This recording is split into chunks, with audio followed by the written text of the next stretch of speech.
Bonjour tout le monde, ici Jonathan Chabot de Pagaie Québec. Je vous présente une capsule qui traite des matériaux utilisés dans la construction des pagaies en kayak de mer. Première des choses, ce qui est important à savoir, c'est que la pagaie, c'est notre principal outil en kayak de mer, puis souvent on a tendance à négliger cet instrument. On va préférer investir un petit peu plus dans un kayak, un petit peu moins dans une pagaie, se disant c'est pas grave, j'en rachète une autre un petit peu plus tard. Le problème est suivant, c'est que la pagaie, on l'a continuellement dans les mains.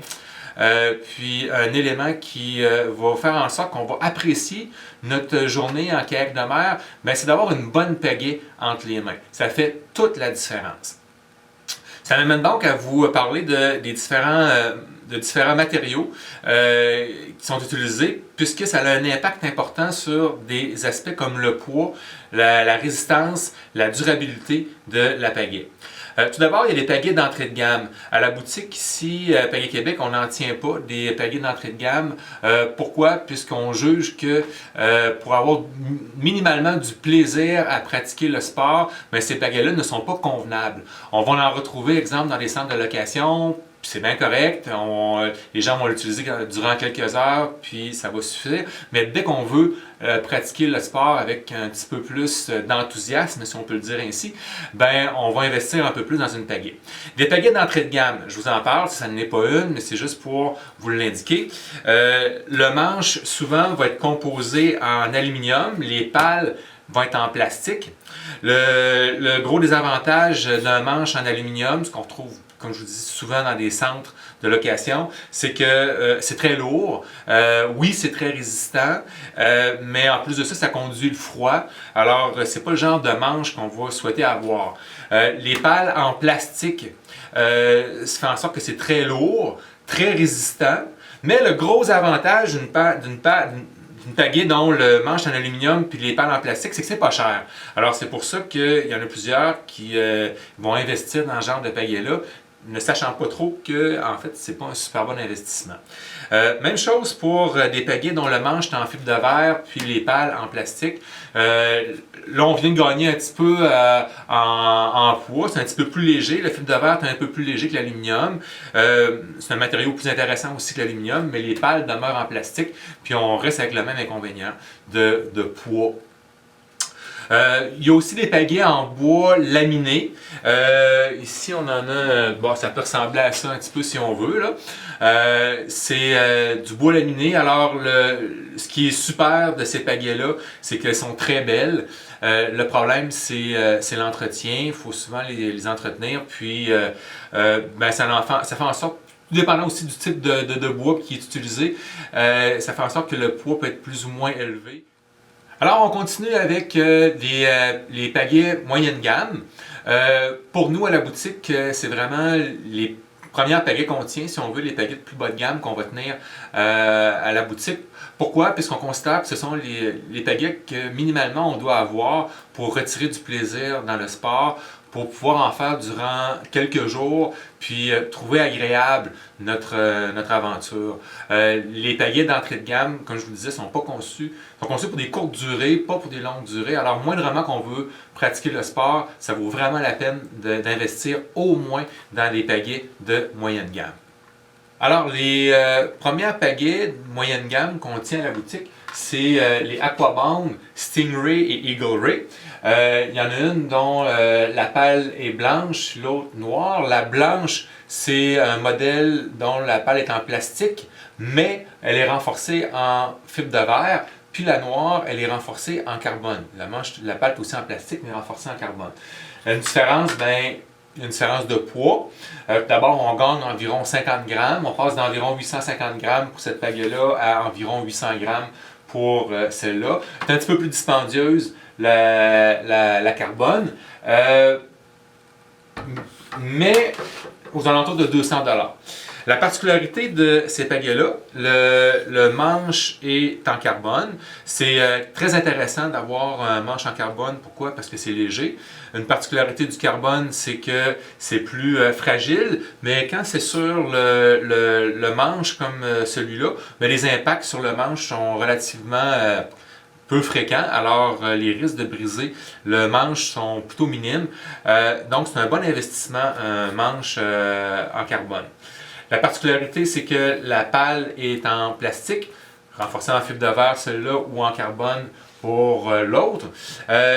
On a parlé, la particularité du plastique, c'est que c'est plus lourd. Par contre, c'est beaucoup moins dispendieux, ça résiste beaucoup mieux au choc puis à l'abrasion que les autres matériaux. Un défaut, par contre, du plastique, c'est le fait qu'il y ait une flexion qu'on observe dans la pale. Alors, cette flexion-là fait en sorte qu'à toutes les fois qu'on donne un coup de pagaie, on perd un petit peu en puissance. Puis, quand ça fait plusieurs milliers de coups de pagaie qu'on donne dans une journée, ben, cette différence-là, ben, à la fin, ben, ça paraît. Ça paraît dans l'effort qu'on a pu donner. Une autre particularité de ce type de pagaie-là, c'est que le poids n'est pas très bien réparti. C'est-à-dire que le manche étant très léger, les pales étant plus lourdes, ben, ça fait une pagaie qui est un petit peu débalancée. Alors, c'est une très bonne pagaie pour quand même passer des belles journées, avoir du plaisir. Mais on va le voir, là, il y a des pagaies qui sont encore plus intéressantes que celle-là, mais aussi plus dispendieux. Alors, aux alentours de 200 $ pour une pagaie de ce type qui, de notre point de vue, est plus d'entrée de gamme. On y va maintenant avec les pagaies en fibre de verre. Les pagaies en fibre de verre sont un petit peu plus dispendieuses. Ils se vendent aux alentours de 350 à 400 $ environ. Le poids varie d'environ 740 grammes pour la plus légère, l'Aquaband, jusqu'à environ 850 grammes pour la X-Line. Là, vous allez dire, il n'y a pas beaucoup de gains en poids. Il y en a un petit peu, pas beaucoup. Mais la particularité, on va le voir ensemble, c'est que les pagaies en fibre de verre, ben, le poids, d'une part, est beaucoup mieux réparti. Le manche est en fibre de verre, les pales en fibre de verre, poids mieux réparti. Puis, une particularité, vous vous souvenez, je vous disais la chose suivante, avec le plastique, on perdait beaucoup de puissance dans chacun des coups qu'on donnait. Alors, ici, étant la fibre, ben, on a une résistance qui est beaucoup plus grande. On a une légère flexibilité qui est souhaitable pour ménager un petit peu nos articulations. Mais on n'a pas besoin d'avoir plus que ça de flexibilité, c'est à peine si ça bouge. Alors, l'intérêt des pales en fibre de verre et le manche en fibre de verre, poids bien réparti, quand même assez résistant. Oui, c'est pas aussi résistant que du plastique, effectivement. Il faut faire un petit peu plus attention. Quand on embarque puis on débarque, ou les roches, on fait un petit peu plus attention, mais ça casse pas puis ça s'abîme pas si facilement que ça non plus. Maintenant, les pagaies haut de gamme, les pagaies en carbone, entièrement composées de carbone. Alors, j'ai un gros sourire au visage, c'est pas pour rien, c'est parce que c'est le bonheur, ces pagaies-là. Pourquoi? C'est vraiment lié au poids. Alors, actuellement, j'ai 2 pagaies dans les mains, c'est très léger. On disait d'entrée de jeu que le plaisir associé à l'activité est beaucoup lié à l'instrument qu'on a dans les mains. Les pagaies en carbone, c'est vraiment ce qu'il y a de plus intéressant à avoir. La particularité se situe dans le prix. Elles sont dispendieuses. Les moins chères en carbone sont aux alentours de 500 $, puis ça va jusqu'à 650 $. Par contre, à mon sens, c'est le meilleur investissement qu'on peut faire en kayak de mer, c'est d'acheter une pagaie en carbone.